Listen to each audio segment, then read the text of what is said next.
Hey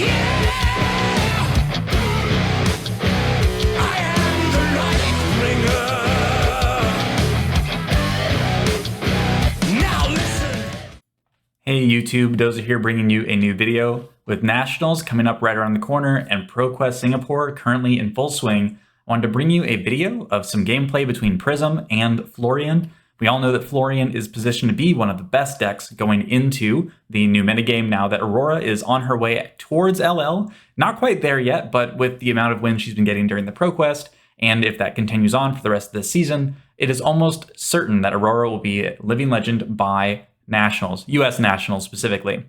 On top of that, Zen and Enigma have both Living Legended, as the past Pro Tour London has happened, and so the first week of ProQuest as well has happened, so Zen has hit the LL threshold there as well as Enigma, right? So Florian, very powerful deck. Prism did very well at Pro Tour London, however, Prism is a bit of a oddball. She struggles into certain matchups and crushes other ones. She's very polarizing in the way that she plays.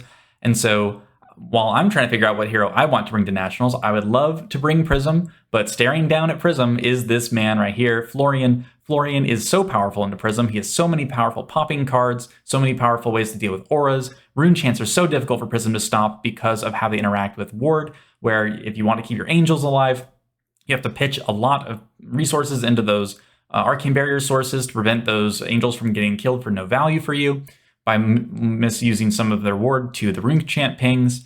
And it's really difficult to attack through to Florian because if they play very defensively and very rune chant stack heavy, then you can really struggle to get going with your soul online and everything because he has good armor and everything. So let's just play the gameplay here and go forward and talk about a bit about this game that I played. I generally try to record live, but I hope this will give us some time to talk and pause on some things.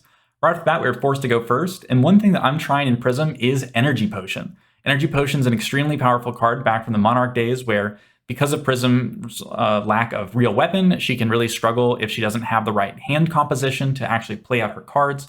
And so Energy Potion is a really crucial piece of the puzzle, I think, for Prism in this world where you don't know what's going to come at you every turn with your hands. You have to be able to bank resources for future turns. And one thing where Passing Mirage is really good, or Pierce Reality are really good, is that they're Spectras, right? They get to stick around, they get to give you value. But the problem is if your opponent can easily clear the Spectra, then you don't actually realize any value from it. For Passing Mirage, if they never pop you anyway, didn't do anything. And for Pierce Reality, if they do pop you, it didn't do anything. So Energy Potion goes into play, doesn't get stopped by anything your opponent's doing. You get to choose exactly when you use it. And even though it doesn't have that threat to recur value every turn, it does let you have that on-demand +1 intellect by basically serving as a yellow, which pays for almost any play in the deck. That lets you flip Angels, it lets you play Heralds, it lets you play Spectras, it lets you do everything. So generally, Florian is going to be slow to start out. He doesn't have a lot of aggressive cards. As an Earth hero, Runeblade generally very known for being an aggressive hero strategy, but Florian plays much more like a Guardian, where he doesn't have a ton of offense without having some setup. And so here, rune chants are going to be flowing as Florian starts throwing out all of his generators. So in this case, Prism's perfectly happy to send out a number of attacks and try and eat cards out of her opponent's hand, as well as their armor suite. However, what you'll find is that in a lot of cases, Prism actually really struggles to push damage because her cards are very easy to block, being 6 power and 7 power with all the D-reacts in the metagame. It's really easy for people to cover these with 2 cards. So your 2 cards for their 2 cards, not the best trade. Here we are going to go for the Halo. We want to try and get as many D-reacts out of our opponent as possible here, get as many Figments out of our deck as possible. You can obviously try to hold your Halo for a Erudition play, where you get to put a card from your hand into your soul, and then the Angel of Erudition, Soraya, will get to come out and get to draw some cards. The problem is Prism can't really leverage that many cards these days. She doesn't have enough sources of action points to play whatever she draws. She has to draw very specific cards in order to leverage those things. And so before we've really chipped away at our opponent's armor, we really want to try and just keep them from generating those rune chants, because there's one thing Prism cannot afford to do is just let her opponent have free room to breathe when they're in this matchup. And at least as far as I'm concerned, you really want to push as much damage as possible into Florian as fast as possible so that he doesn't just get to sit down and read the runes and all these things. So Notable thing about Angels as well, Face Purgatory and similar cards like it, which trigger on an attacking hero, doesn't work against Angels because Angels don't have a hero that is the source of the attack. The Angel is the source of the attack. So the effect text of Face Purgatory, which would force a discard, doesn't apply here. So we can safely send that in the middle of the chain there, and then follow up with our Herald at the end. Now, our opponent is very committed and concerned with not letting us get any soul, as they should. The more soul we get, the more we can leverage that for bonus effects and set up on our opponent, and it can get very out of hand there. In this case, we didn't break the energy potion to pay for the Herald swing because I figure you want to have that for a very specific turn. So that's why we did it that way. Erudition here, quite nice. Even with this hand, we can easily send over the Erudition. If he goes for a pop with a small enough card, then we can Celestial Reprimand. However, what we always know about Broomblade is that they have cards that were just made to crap on Illusionist. So 9th Blade of the Blood Oath, 9 power. You can do 2 Reprimand yellows to put that down to 5 power. So there's just no way we're ever stopping the pop there. However, we can pay for the Footsteps with the 1 resource and then still 77 power War Tune, which is great. We can threaten a breakpoint and our opponent has to have another popper to stop us. And what are the odds that a Florian has another popper? Well, sometimes not that much. In this case, it looks like he's got plenty of cards here to cover us, and so he's going to be doing so with the rest of his full hand, decomposing with Rootbound Carapace. This is a really powerful card in the matchup because basically, once the Florian gets his hero power on, he starts generating a Mordred Tide effect permanently. So anytime he'd make a Rune Chant, he gets that many +1. If he makes a bunch of them at the same time, it doesn't double them necessarily. It doubles them every time, like every instance of you creating Rune Chants, it gives you +1. So here we're going to send a Dominated Herald. This will prevent Face Purgatory from actually triggering because he cannot block with a non-attack and an attack. And it can also help prevent all those extra defense reactions. However, of course, another 9 power blocking card, which will always pop us. There's only very few cards in the game which can get around 9th Blade. And then our opponent is going to be prepared for that. But luckily for us, we do have another 7 power War Tune off a yellow, so we don't get too stymied here. And of course, if we did have struggle with our resources, we could use our energy potion to bridge the gap, but we haven't needed that really so far. It would have just traded a pitch card for a card in Arsenal, which would have been a yellow protection, but there's no hurry on getting that into play. We'd really want to use the energy potion on a turn where we've got like an Erudition play or a big Merciful Retribution, like some type of Spectra play.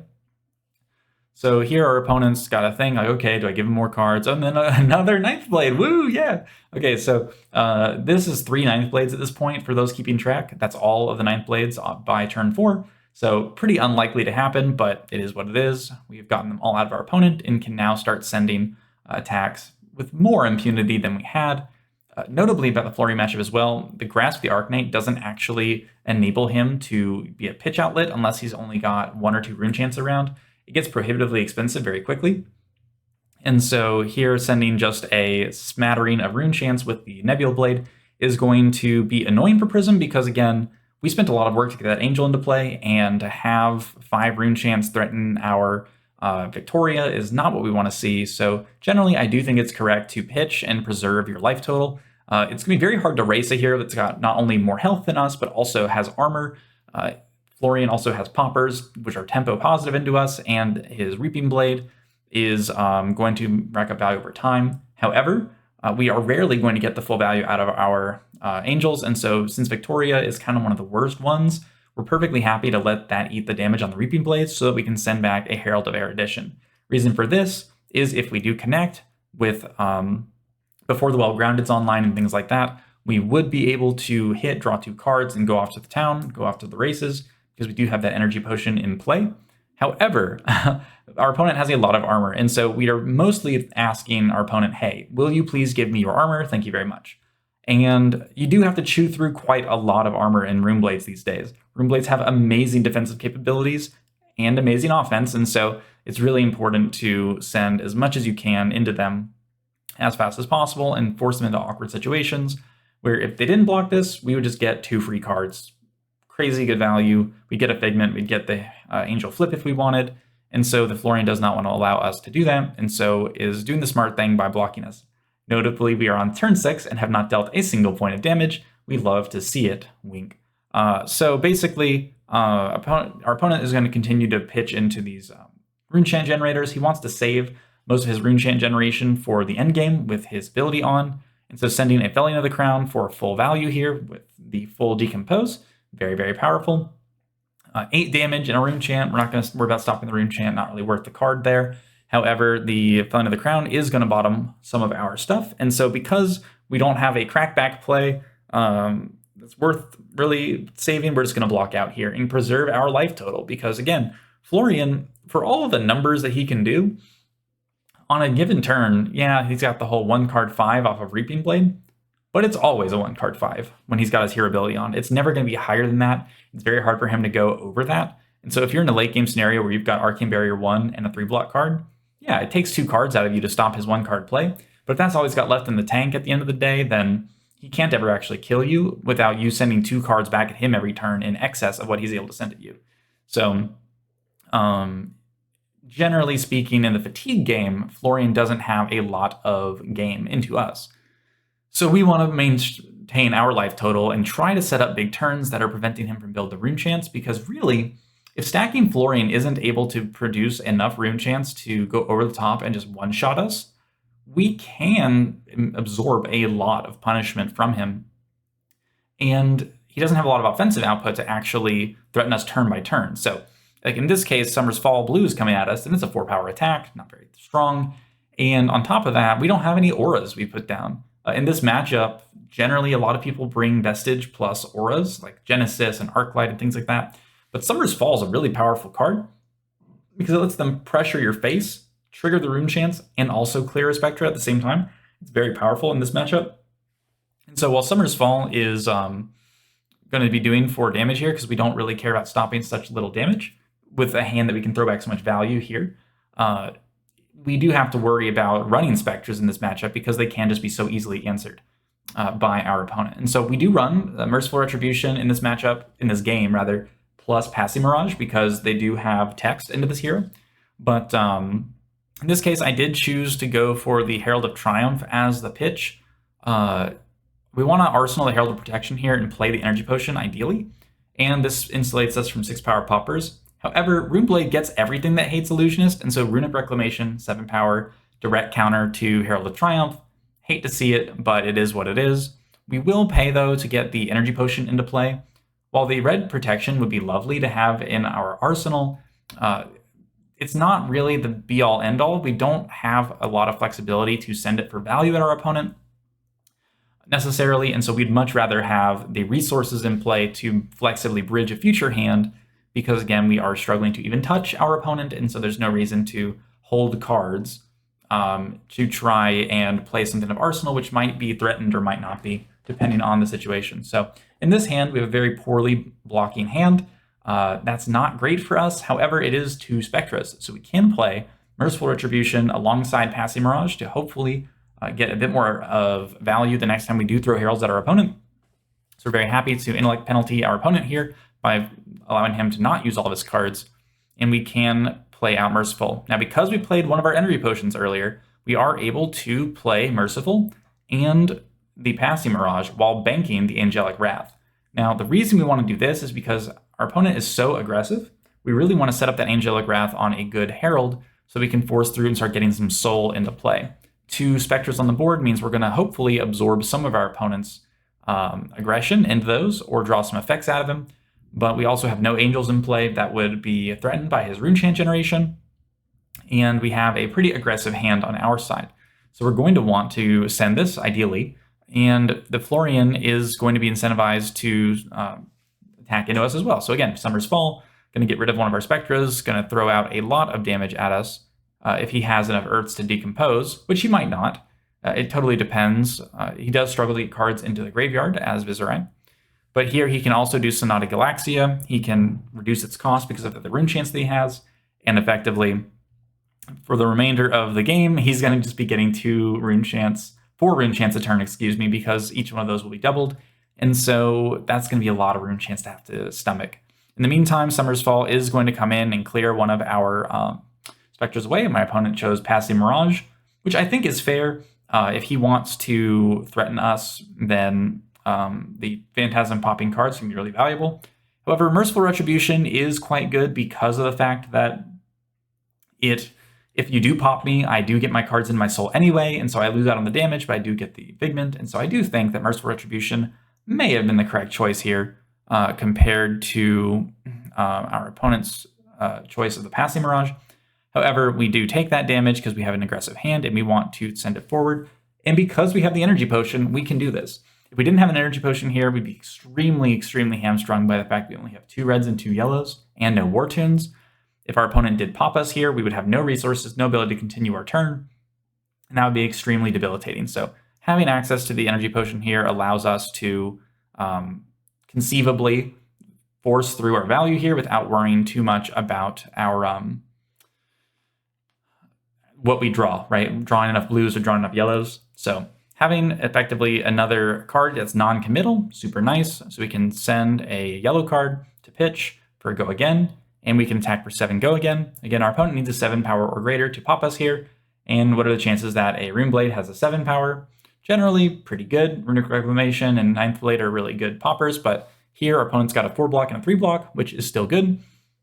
We can go over the top with Angelic Wrath, trying to force through and get some aggression going. Maybe we can get the Ponder generating Figment of Erudition. However, our opponent, of course, has many, many, many, many D-Reacts, and so will cover us with the Rune Chant, reduced Rune Chant card, even though he has to pay for it. But because he had to pay for it, we can send a Red Herald on the back end. We can send 7 more power, and our opponent is going to have to work to cover this. Now, he has 4 block on the board, so he only needs a 3 block here to cover. So we will have to see what he does here. But our opponent is going to only block the Grasp of the Arcanite, it seems. Oh, no, I forgot. Yeah, reduced to Rune Chant, so that's 5 block total. And then the Well Grounded, yep, that fully covers it, so that's really good. And he saves his Bark Skin for a future turn where he wants to make multiple embodiments of Earth to buff his non-attack action cards. So again, we have done 1 damage to our opponent, which was triggered from the Merciful Retribution. Everything else has just not hit our opponent, and we're 10 turns into the game. So in this case, our opponent was not able to do anything, just made Rune Chants off of the Rune Blood incantations, and so we drew up. We can send Herald of Tenacity here. No worries if our opponent pops here. We can just, again, pitch our Celestial Reprimand for the Footsteps, and then we can activate the Energy Potion to get the Rune Chants or the resources to play out our Great Library, which will help us draw more cards and overwhelm our opponent over time, ideally. We are already at 18 life, though. That is almost half of our starting total. And so we are getting to the point where we're not going to be able to no block to pivot the game. We have to be the one on the front foot here, and we don't want to start having to take damage to send things back at our opponent. So opponent's going to 1-card block this, 1 card from hand block this Herald of Tenacity by generating the Embodiments of Earth. I did consider pitching the Reprimand first to then send the Angelic Wrath, but I figured that the Dominate would incentivize our opponent to not block with armor, and so I was trying to bank on him using a Runic Reclamation to pop here. But either way, we were still able to get our library into play, draw more cards out of our opponent, and the remainder of his armor. So now, 1 damage, a single damage dealt to Florian this entire game. And we also have him with no armor left. So everything that he blocks with for the rest of the game has to come from hand. We are behind on life considerably, and he is now, once again, using Summer's Fall to clear away our Spectras. Spectras generally don't create a lot of value on their own. They're very card intensive. And so while they can be deterrents for various things, and in this case, it's blocking 3 damage, so to speak, because he didn't have enough resources, I presume, to play Summer's Fall, we are not getting a ton of value out of the card on the front end. It's more of an investment and trying to set up specific game states. So you have to play a bit more like a wizard when you play Illusionist so that you don't overvalue the numbers of your cards, and you have to value the game state and the way that your game pieces fit together. So in this case, we are going to pitch to a lot of these Rune Chants, and we're going to take that opportunity to try and send, again, Herald of Erudition. We really want to force through this on our opponent, unless he's got a card in Arsenal that can defend as a reaction, or unless he has a Popper, 7 power or 6 power card. He's not going to be able to stop us from hitting and drawing 2 cards. He's also 27 life up on us. So we would very much like to hit here and draw some more cards and start getting back into the game. but it all depends on what our opponent put into his arsenal. So in this case, he's going to be blocking with Fruits of the Forest, and yep, reacting from Arsenal with a defense react. So again, struggling to even touch this guy. It's really difficult, and we are running out of options. We don't have a ton of ways to get our pitch going for our library. However, our opponent didn't really have anything to play that turn for whatever reason, and so is setting up on us with the Runeblood incantations. And so on our turn, we have again, a full chance to send damage back. Because you have to remember, again, like our Florian opponent has to have big burst turns to force through damage onto us. He can't really reliably just send damage at us in small chunks every turn and expect to win. So Herald of Triumph, 7 power. We are holding Blinding Beam on the back end. This is a card that you might not be familiar with because Blinding Beam was released in Monarch and hasn't really seen competitive play in a long, long time. But effectively, it is a 1-cost instant which reduces the attack power of an attack action card by 2. It can do this both offensively when you're attacking with a Herald and defensively. So, and it also has an additional side text where it says Shadow Heroes or Shadow Attacks are free for this ability. So it's a 0-cost -2. And so it's very powerful, I think, in this matchup because it's a yellow card that reduces attack power. You can use it defensively if you need to. It can catch people by surprise, but in this case, it was just a yellow card that did give us options to force through damage, but it's not the best card in the world. But Energy Potion makes it a lot better because once you have Energy Potion, you can spend that extra 1 resource that you might not necessarily have on a turn on that. And so we were able to finally punch through, get a Ponder token onto a useful card. We'll be very thankful for that. Another Angelic Wrath. But we didn't flip the Soraya. And a big thing about this matchup I'm finding is that while you really want the threat of flipping an Angel, you do not actually have to follow up on it, because if our opponent sent a bunch of Rune Chants, he would definitely kill our Soraya, and so we would not want that to happen. And so in this case, we want to try and overwhelm our opponent with our 5-card hand. We are again struggling to get damage in on our opponent, but our opponent does have 8 Rune Chants, which we have to be aware of. But as long as we're keeping these extra cards off of library, we should be able to prevent ourselves from going down too low and taking all of that damage. At the same time here, our opponent is able to set up quite a lot of damage onto us and has a big health lead to potentially set up in our face without us being able to really overwhelm. And so here we have our opponent exact blocking, but then decomposing to go up +1 block. So we could choose to use our reprimand or our wrath here. However, we're going to be losing out on 1 damage, but still at the end of the day, it's worth it. If we can force our opponent to give up. Okay. Oh yeah. So we don't always want to use the wrath because we do want to push as much damage as possible. In this scenario, I think even I'm worried that if I don't use my go again on the Figment of Erudition, I'm not going to actually be able to get through and do enough on this turn. So my plan here is to pitch to attack with a Herald. Yeah, this is kind of a confusing turn. We can pause it and talk about it in a second, but my thought was, okay, do I value library or do I value getting the big attack off of my opponent?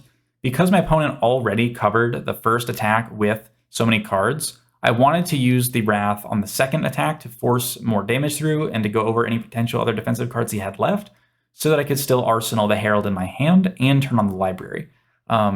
If we had gone for the Angel play this turn, we would have definitely wasted some cards off the card draw since we didn't have a different Figment. And even in this case, I don't want to use my Angel flip yet because my opponent could just kill it with a Rune Chance. So by doing the line that we did, we were able to draw off of library, incentivize our opponent to try to block out the second Herald and then still get hit anyway. We didn't waste the damage on the Wrath, and so we were able to get all of our stuff going and have a good arsenal target. Now our opponent does go up to 11 Rune Chance and has the ability to swing the Reaping Blade, but we have 5 cards in hand and 2 Spectral Shields, so our opponent chooses to set up on us, which I do think is correct. Now, because we have Merciful Retribution, we do have a quite nice line where each of our Spectral Shields will produce value by dealing Arcane to our opponent when they get popped. So if we're able to send an Angel, make more Spectral Shields, and then be able to transition those Spectral Shields into arcane damage, we'll be able to catch up on this Florian quite quickly. He has no Arcane Barrier. He's got no equipment really left except for Grasp. So we are going to start by flipping to get a yellow into pitch and send over our Figment of our Aegis, Archangel of Protection. We are using our soul to do this, which generally you want to use this soul on a card draw for Erudition. But again, like we're saying, it's really not easy to use all of those cards in Prism these days. You don't have enough go again, enough sources of outlets for those resources. So being able to send the Angel here, make some insulation for it, is going to be a very good use of that soul. And especially because we have Merciful Retribution, we can theoretically use the energy potion to bridge that gap and play the Merciful out in response to our opponent trying to attack us. And that would help us to deal damage back to our opponent, especially if we can get 2 Mercifuls down. So if we can get 2 Mercifuls down, we'll be dealing double the Arcane, and that can really add up really quickly. So even here, we could use Merciful to trigger the Herald going to Soul Effect, but I think even so, we're not really in a hurry to do that, and we would rather use the Energy Potion here to just swing more damage. The damage here is important because our opponent has so many cards. We do not want our opponent to have freedom to just throw damage back at us for free, and so the more we can attack here, the better. We are going to be drawn off library as well, and we've gotten 2 more cards out of our opponent. So again, great stuff here. In the end result, we get to arsenal our Merciful Retribution for the opportune time as well. We don't have to worry about our opponent instantly killing it with a Summer's Fall or something like that. And we can try to set up more Spectral Shields, ideally, because we have that full hand of resources to try and save our Angels. So our opponent has to decide whether or not he's going to swing and trigger the Rune Chance, which we can surely live through or not. And so our opponent does the intelligent thing and passes into us, allowing us to have more chances to make Spectral Shields. Now, we don't want to lead with the Aegis here because while we would love more Spectral Shields, the card draw from the Erudition is going to be quite important. Now, ideally, we get to do everything. Ideally, we get to flip the Angel for free. We get to have all the extra soul that we want. And so in this case, we want to send a Herald to lead off, draw cards out of our opponents, and hopefully threaten and try to trick him, because we want a Blinding Beam here on the Reclamation. And so here we're going to force through, we didn't know a Reclamation was coming, but we knew that we wanted to be insulated against a potential popper. So we were rewarded here. We'd get to hit anyway, unless he has a defense reaction. But we do hit, we do get the card to soul, we do get to have a free Angel flip this turn. We get to put another Figment into play. You'll notice that I'm also running fewer Figments than normal. I think it's wise to run fewer Figments. I feel like the worst hands you get is when you're very Figment heavy, and it's very rare that you get into a game where you actually need all of your Figments. The Toolbox ability is nice, but I think the 5 best Figments are Erudition, Protection, Ravages, Triumph, and Rebirth. The other ones are kind of situational, not super great, and probably not worth it these days, in my opinion. And so we considered going into the Aegis swing here, but by flipping the Erudition Figment, we can draw here, and then we can drop our Merciful Retribution as well, which is really powerful. We don't want our opponent to have really any leeway here to come back into the game, and so drawing more cards, really, really good, especially if he's trying to hold cards and not block us. So we get to hit for 4, which is fantastic. And now we have a yellow card to also trigger library.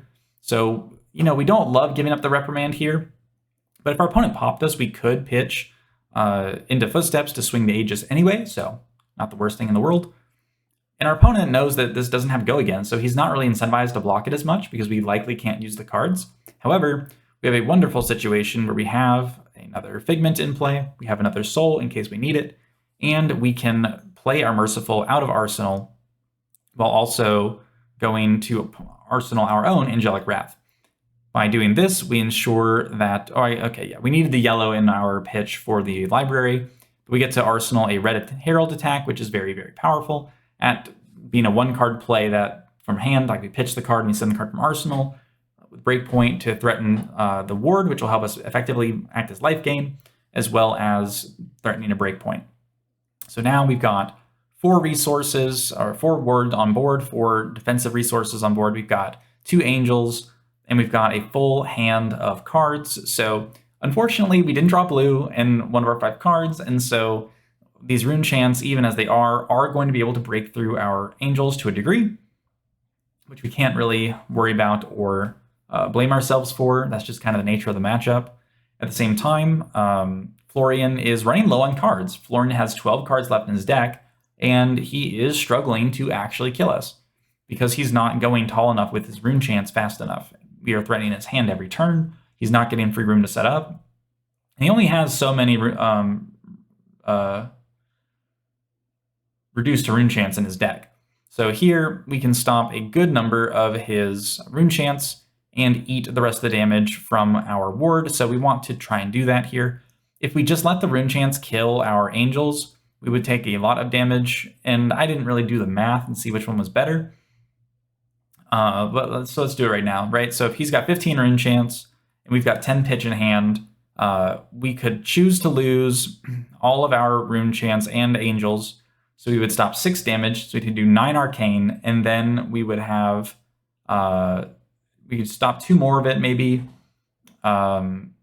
Yeah, we could stop 2 more of it, so we'd take 7 arcane, we'd go down to 4 life, and then we'd fully block out the felling. So in this case, we stop 10 rune chants, which goes up to 14 rune chants, and then we would have, and that was a misinput on my part. I tried to pay for something, but I did not, and Talshar kicked me back out. But yeah, so we have 10 resources we can pay for. We can stop 14 rune chants. We stop a 15th on one of our angels. One of our angels eats 4 damage on the felling, so we take 4 damage instead of and putting us at 7 compared to taking all 15 rune chants or taking 13 rune chants, 6 of which we stopped, taking 7 damage, and then fully blocking out the felling. So it is correct here to pitch and get the max value out of our angels for ward instead of blocking the felling, especially because we get to not lose a card to the felling's effect. We do hit off of Light of Soul here, which is nice. We got to put a card into our soul because it was yellow off the top of our deck from pitching it. And so we don't actually get hit by the decompose effect of the felling of the crown so much here because of how many rune chants there were, and we are able to take the minimum amount of damage we could take this turn and only end up taking 4, going down to 7. Unfortunately, Library doesn't let us draw on our opponent's turn, so we are going to forfeit the draw coming over here. However, what are you going to do? It's theoretically, yeah, no, it's fine. We could have taken the damage from, no, we don't. I was thinking like maybe we could take the damage and flip a angel in response to the felling, but it wouldn't work. It was better to do what we did, so.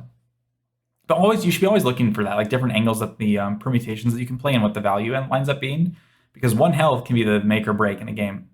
Arcane Seeds here, making 4 rune chants and healing 1. Disgusting value. Florian is certainly doing quite well. We have 2 yellows in our hand, which we can't really defend with, and he's attacking us with Summer's Fall, so we can't really prevent the removal of our Spectra, and so we have to just take as much of the Arcane as we can off the board with our Arcane Barrier. Know that he's going to be reducing our total Spectra count on the board, and so we're just having to, again, try and preserve our life total, survive as much as possible. Now, our opponent is low on life. He's at 6 life, and we are at 7 life. So with this 1 resource floating, I figured myself, well, we don't want to just go down to 1. Going down to 1, not a good place to be. But going down to 2, maybe that's okay. Phantasmal Footsteps, not something you normally want to get rid of, because if it blocks a card with 6 or more power that's not illusionist, it will break itself after it defends. However, our opponent's only got 10 cards left in deck.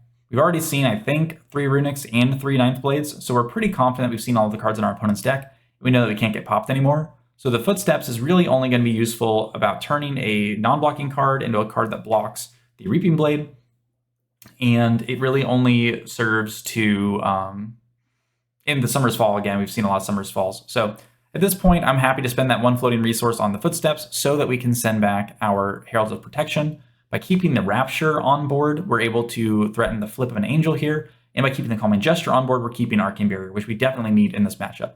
So really the only pitch outlet that turn was the Footsteps by paying that 1 resource. And again, because we're attacking with such small hands here, the go again or the extra action point's not super relevant to us, and so we're not really incentivized to pay for the Footsteps even if we had it. So throwing 7 at our opponent, again, we get blocked by 7, but hey, that's fine. We get cards out of our opponent, and he's making Rune Chants, but he's not making so many Rune Chants that we're not able to pitch to stop them. So again, here our opponent is going to look to send the Reaping Blade. We can fully pitch for this, no problem. 4 Rune Chants and a physical thing. It's interesting because we're definitely in a position where we'd really, really like to keep 2 cards and send some back at our opponent, but because of the way that this damage is kind of playing out, we are having to block with 3 cards and then try to arsenal 1 or block with all of our cards. And so we have the deck left over to do this. Our opponent has 9 cards left in the game to work with, and that's not a lot. So it's conceivable here that we're not trying to fatigue, but we do have to survive against all of these very powerful combinations of cards so that we have enough time to come back and use the cards that are in our deck, which we've been pitching Arcane Barrier all game, to close out the game, and our opponent can no longer effectively block. And so here, again, we just want to pitch and survive. You can't win the game if you're not alive. And so the Reaping Blade is also really scary. We don't love this situation here because we don't want to give up 2 cards. We have to.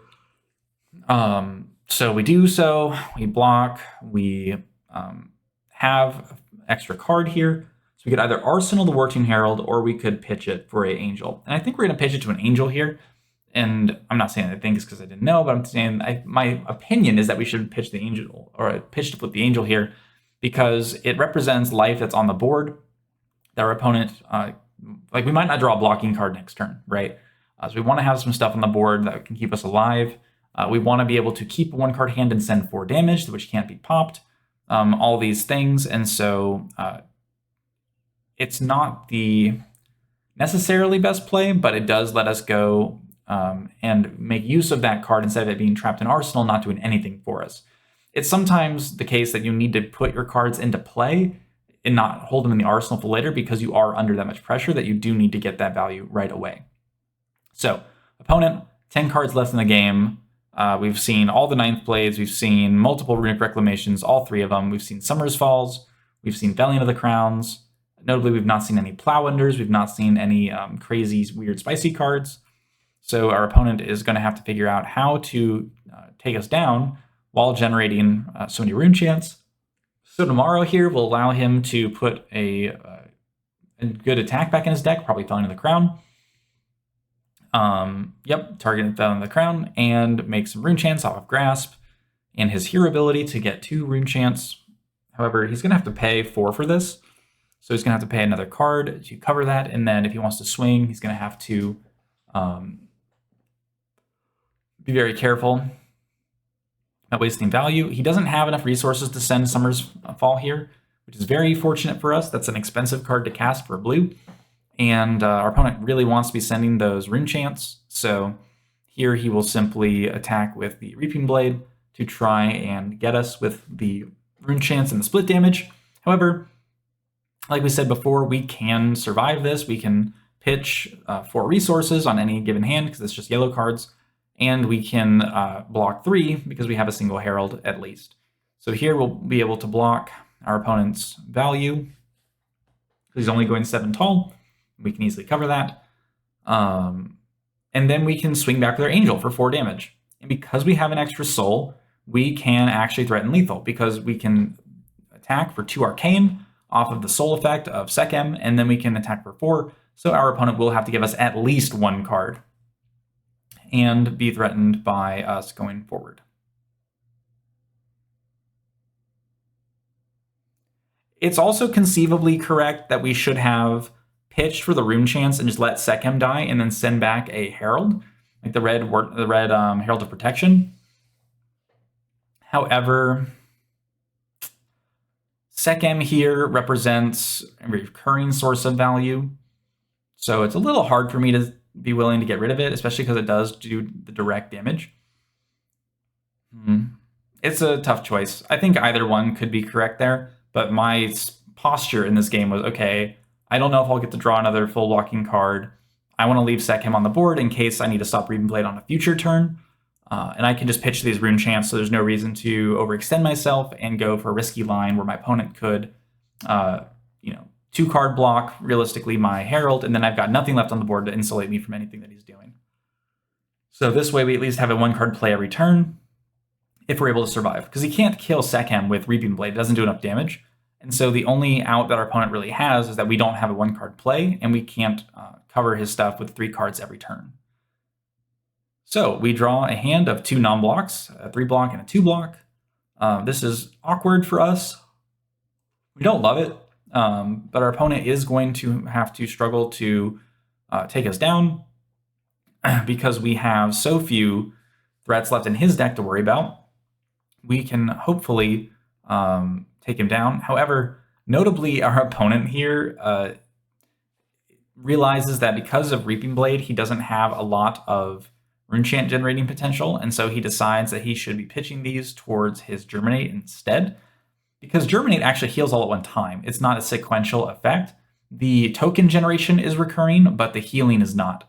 So in the sense where your Reaping Blade would stop the repeated 1 sources of healing, because you can't go over your opponent with life, or you can't heal once you are above your opponent in life. Because we're both at 2 life, Florian is going to be able to play Germinate for X equals whatever. I think it's X equals 3 here. And he's going to be able to pitch his whole hand. We get to see what he's got left.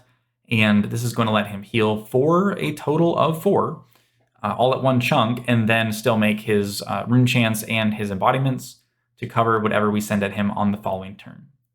However, we know our opponent's getting very low on cards. We're not going to, during this video, check.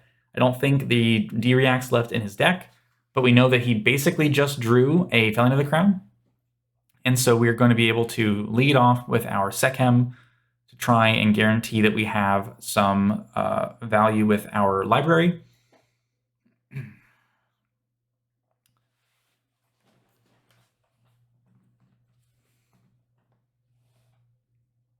And then we can threaten our opponent here. This is a very greedy line, but I do think it is correct. By holding the Angelic Wrath, we are able to go over our opponent's card and then leverage the extra pitch that we have to swing the following Angel. But if our opponent had another D-React, we would have wasted that 2 pitch instead of pitching the blue first. And we also don't get the library effect. Another thing here is that since our opponent was going to block out the Wartune Herald anyway, pitching the yellows would have helped us draw more cards, but it wouldn't have helped us get the life totals any lower. And we would have wasted the Passing Mirage because it wouldn't really do anything at this stage of the game. So in this case, I'm pretty confident that I'm happy having more damage on the board. In this way, we take our opponent quite low, and we don't have to worry so much about our opponent doing anything crazy because we've got 8 ward on the board. That's going to help us tremendously. We can easily pay for the 6 rune chants, and so our opponent is not going to be able to kill us this turn, no matter what he does. And so we'll easily be able to pay for all of our rune chants here.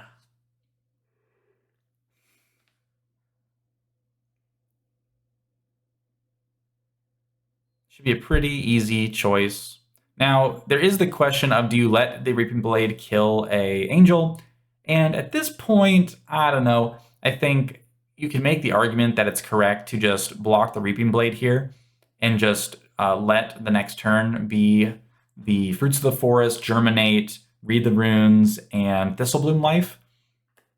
It's probably totally fine, but I don't know. I think I was willing to lose an Angel here because I knew that I probably wasn't likely to get another chance to swing it, even if it did survive. And I figured that I would rather threaten the life total right now because he will have to give us 2 cards. We know for a fact that he's only got but so many cards in his hand. And so the fact that we're going to be getting a Fruits of the Forest with a healing and a Thistlebloom Life out of him because otherwise he's got his blue card, which is Warmonger's Diplomacy, and the red card, which is Read the Runes, with the Felon of the Crown as the last card in his deck. We know that we are going to be leaving him with very few options here. And so in our opponent, if he does choose to take a turn to play Read the Runes, he's going to have to draw up his Felon of the Crown, have no further blocking power in his deck. If he wants to continue, aside from Felon of the Crown, if he wants to crack back on us on the following turn, and since he is at 1, that is going to be, and he'll be at 2 after this as well. Yeah, so block with Thistle Bloom Life, activate the instant ability of Fruits of the Forest. Our Romping Club, or as I like to say, gets to go forward and do some damage, putting us back at life parity, but our opponent does have access to his Read the Runes and such here. Now, really awkwardly, we don't actually have a blocking card. So if we had blocked before, we would have had at least an Angel to swing back on our opponent.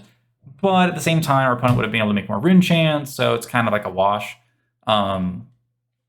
If we are going to have to lose this Angel to survive, which isn't great because we can't get rid of our Arcane Barrier. We'd be absolutely trolling if we did that. So we will have to simply eat the Angel's death with Reaping Blade here.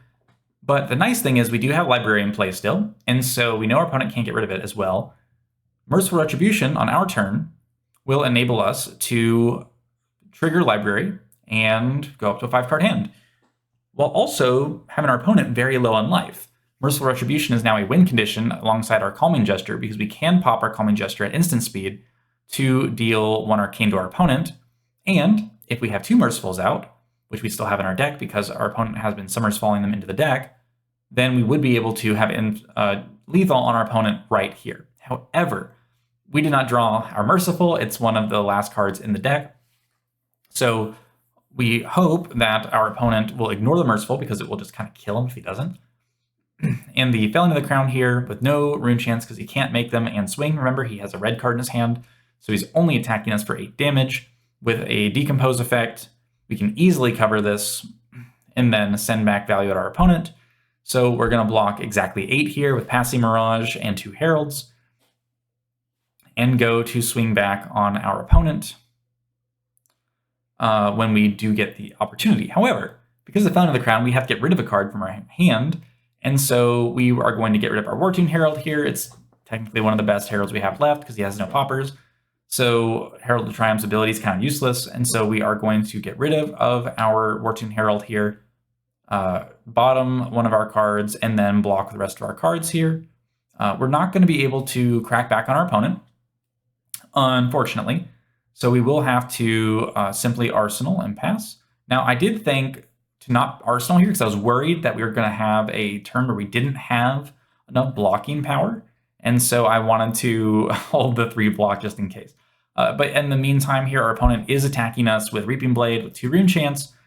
We know for a fact that our opponent does not have a way to play around this, and so we can play our second Merciful Retribution with the 2 yellows in our hand and pop Calming Gesture to create a Spectral Shield. The Spectral Shield will die to 1 of the rune chance.